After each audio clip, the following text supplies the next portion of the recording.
మహబూబాద్ జిల్లాలో ఒక ఏడుక క్రిస్మస్ అంటేనే చాలా ఉత్సాహంగా క్రిస్టియన్స్ పాల్గొంటూ ఉంటారు. వాళ్ళకు ఒక సంవత్సరానికి వచ్చే రోజు అయితే గుర్తు చేసేటోళ్ళు అంటే ఎవరంటే క్రిస్టియన్స్ అని చెప్పవచ్చు. కొత్త సంవత్సరం వస్తుంది పోతుందని ప్రజలకైతే తెలియదు, కానీ క్రిస్టమస్ వచ్చిన రోజే సంవత్సరం వచ్చిందని తెలియజేసేటట్టుగా క్రిస్మస్ పండుగను ఘనంగా జరుపుకుంటారు. మనతో పాటు పాస్టర్ గారు సంపత్ గారు ఉన్నారు. సార్ చెప్పండి, ఇక క్రిస్మస్ వేడుకలు ఎలా జరుపుకుంటారు ప్రజలకు తెలియజేయండి. ప్రత్యేకంగా వందనాలు తెలియజేస్తూ ఉంటున్నాను. ఈ సమయమున ఈ యొక్క క్రిస్మస్ ఒక ప్రత్యేకమైన మహా సంతోషకరమైన క్రైస్తవులకు దేవుడు ఏర్పాటు చేయబడ్డ గొప్ప ఆధిక్యతగా మేము భావిస్తూ ఉంటున్నాం. నిజంగా ఈ క్రిస్మస్ని బట్టి మా జీవితాన్ని ఒక నూతన వెలుగుని నింపారు. చీకట్లో జీవిస్తున్న మా యొక్క జీవితాలను ఈ యొక్క యేసు క్రీస్తు ప్రభు ఈ లోక రక్షకుడిగా విచ్చేసి మా జీవితాలను పూర్తిగా ఆయన యొక్క ప్రేమను వ్యతపరిచారు. అందుకొరకే మేమందరం కూడా క్రిస్మస్లో మా కుటుంబ సమేతంగా అందరము మా యొక్క వీధితో కలిసి జరుపుతున్న యొక్క ఆలయంలో ప్రతి వారు ఉదయకాల సమయం నుంచి వారందరూ కూడా మస్తాబై దేవుని యొక్క సన్నిధానంలో చక్కటి ప్రార్థన ద్వారా గడపడానికి, అదేవిధంగా వారి యొక్క సంతోషాన్ని ఆ యొక్క యేసు క్రీస్తు వైపు చూస్తూ ఆ యొక్క ఆనందాన్ని ప్రకటిస్తూ మేమందరం కూడా ఒకరొకరు మా యొక్క జీవితంలో ఈ యొక్క ప్రేమను పంచుకోవడానికి ఇచ్చే గొప్ప భాగ్యాన్ని బట్టి నేను ప్రత్యేకంగా యేసు క్రీస్తు ప్రభుల వారికి మా ధన్యవాదాలు తెలియజేస్తూ ఉంటున్నాను.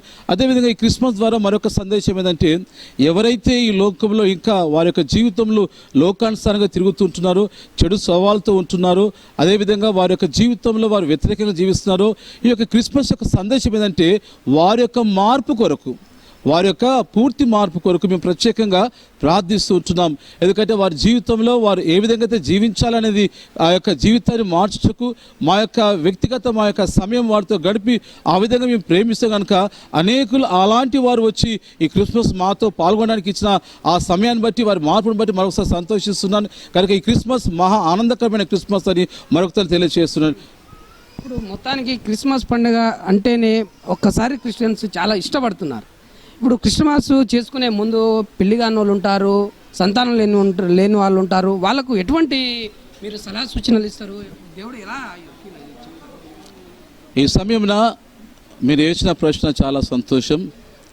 ఒక మంచి నమ్మకం ఏంటంటే, యేసు క్రీస్తు ప్రభును తెలుసుకొని ఎవరికైతే వాళ్ళలో ఉన్న కొరత ఉంటుందో ఆ కొరతను బట్టి వారందరూ కూడా ఈ యొక్క ఆలయానికి వచ్చిన తర్వాత వారి ప్రార్థన పైన విశ్వాసం వచ్చినప్పుడు వారి విశ్వాసాన్ని బట్టి వారికి ఏదైతే అవసరం కలిగి ఉందో అవసరాన్ని తీరుస్తూ ఉంటారు.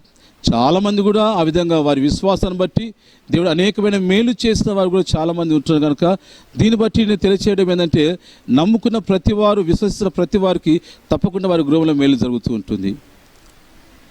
కనుక మీరందరూ కూడా ఈ రీతిలో నిజ దేవుడు అయిన యేసు క్రీస్తు ప్రభు నమ్ముకోండి, ఆయన మీకు అనేక మేలు చేస్తారని మరొకసారి తెలియజేస్తూ ఉంటున్నాను. ఎన్ని సంవత్సరాల నుండి ఇది క్రిస్మస్ ప్రోగ్రాం జరుగుతుంది సార్? ఇది దాదాపు క్రిస్మస్ ప్రోగ్రాం అంటే మనం చెప్పాలంటే దేవుని యొక్క ప్రణాళిక ద్వారా 2000 సంవత్సరం నుంచి యేసు క్రీస్తు ప్రభు పుట్టిన యొక్క సందేశాన్ని ఆ రోజు నుంచి ఈ రోజు వరకు అది ప్రచారం అవుతూనే ఉంటుంది. అందరి టీవీకి ప్రత్యేకమైన వందనాలు చెల్లిస్తున్నాను. ఈ రీతిగా మమ్మల్ని ఇంటర్వ్యూ చేయటము చాలా సంతోషదాయకము.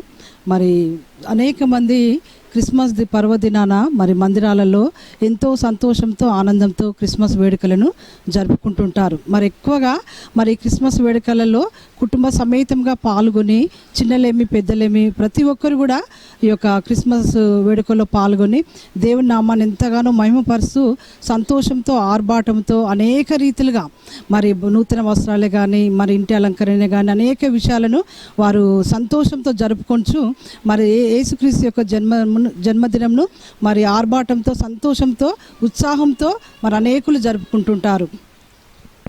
ఇంకో విషయం ఏంటంటే, మొత్తంగా యువత అయితే క్రిస్టియన్స్ పండగ అంటే చాలా విస్తృతంగా భావిస్తూ ఉంటారు. మనతో పాటు మేడం గారు ఉన్నారు, కొన్ని విషయాలు తెలుసు, యువత ఉన్నారు, కొన్ని విషయాలు తెలుసు. అమ్మ మీరు చెప్పండి, ఎట్లా మీ దేవుడు ఎలా ఫీల్ అవుతారు, మీ దేవుడిని ఎలా నమ్ముతారు? ఒక 4 వాక్యాలు. క్రిస్మస్ అంటే మరి కేవలము ఆర్భాటంగా రెడీ అయ్యి రావడం కాదు, కానీ నిజమైన దేవుడు యేసుక్రీస్తు ప్రభు అని నమ్ముకొని, అంటే ఇది మత మార్పిడి కాదండి, కేవలము నిజమైన దేవుడు యేసుక్రీస్తు ప్రభు అని తెలియజేయడమే క్రిస్మస్. ఎందుకంటే మరి ప్రభు అయిన యేసుక్రీస్తు మన కోసం, మానవాళి కోసం సిలువలో తన రక్తాన్ని కార్చి చిందించాడు. పాపాన్ని కడిగారు కాబట్టి మేము ఇలా జరుపుకుంటూ ఉంటాం. మాస్టర్ గారు చెప్పారు ప్రజలకు మంచి మేలు కూర్చుకుందమే ఈ క్రిస్మస్ వేడుకలు జరుపుకుంటున్నామనే విషయం అయితే కనిపిస్తుంది. అందరి టీవీ ప్రతినిధి సీతారాం ఫేస్ టు ఫేస్ మౌపా నుంచి. Thank you.